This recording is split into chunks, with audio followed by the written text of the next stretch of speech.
The two men competing to be the next vice president of the United States traded barbs and argued over policies in their only debate. Democratic candidate Tim Walz and Republican J.D. Vance kept it civil as they met in New York last night, but Vance did his best to characterize the Democratic presidential nominee Kamala Harris as the source of America's ills. Walz, on the other hand, laid out a list of ways he believes Harris's rival, Republican former President Donald Trump, would divide Americans.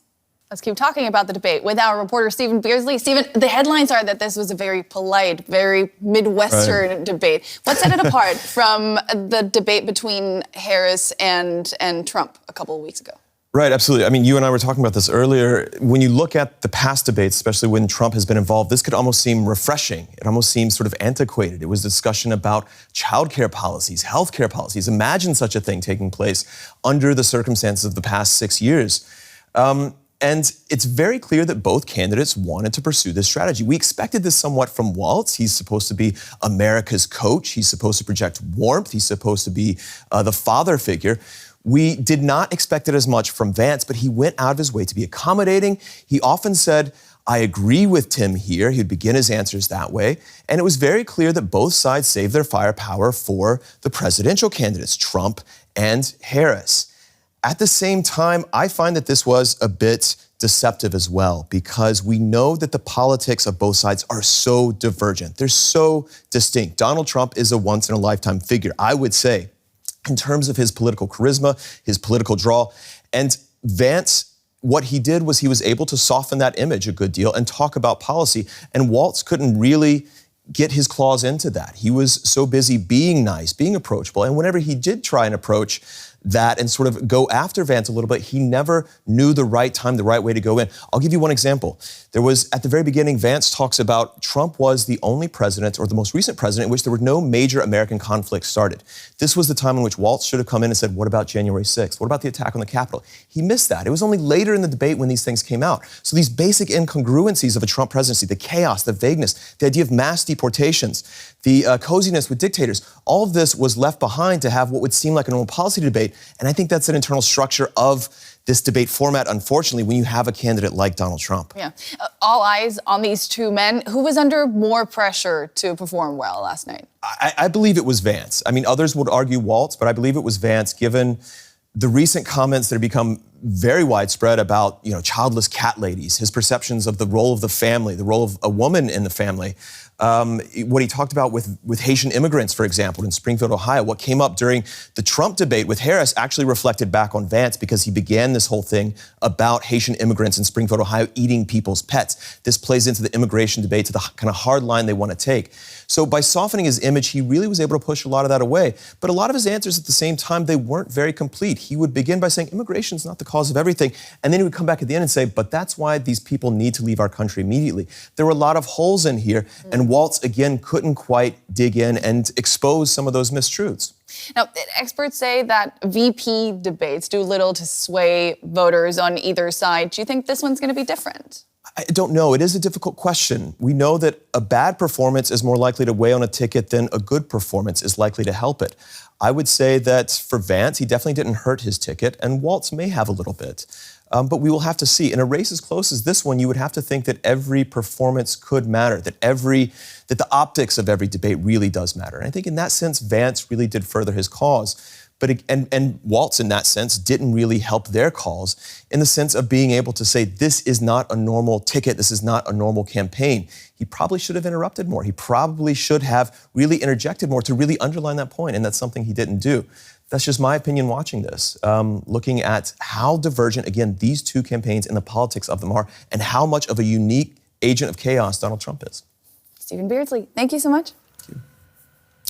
Right, let's cross now to Washington, to DW correspondent Janelle Dumalawan, who's been following the vice presidential debate closely for us. Janelle, great to see you again. So tell me, what stood out for you the most? Well, as you said, Pablo, this was a very wide-ranging, very policy-focused debate with Middle East policy, Foreign East policy, very heavy at the beginning before eventually venturing into other topics like abortion, like immigration, climate change, gun violence, and you name it. So this was less about the contrast of personalities between the attack dog ferocity of J.D. Vance and the folksy affability of Tim Walz, more than one might have expected.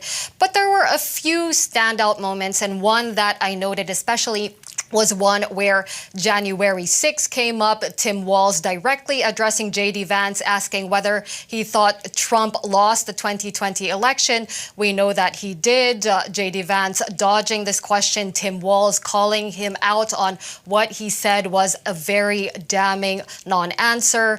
Now, of course, he also reminded people why J.D. Vance was on that stage debating him instead of former Vice President Mike Pence. Mike Pence, of course, having fallen out of favor with Donald Trump after he refused to help Trump with the election results. Another standout moment, of course, was early on in the debate when both candidates found their microphones cut after they both refused to move on from the topic of immigration. Tim Walz had called out J.D. Vance on his lie about Haitian immigrants in Springfield, Ohio, eating cats and dogs, saying that they were doing that to score points, and in so doing, they were dehumanizing others. J.D. Vance tried to engage the moderators in a debate about asylum policy when the moderators tried to fact-check him, saying that the Haitian immigrants were there legally. So those were just a few moments. But overall, you know, it was very policy-focused. It felt like an actual debate as such. There were personal attacks, but they were quite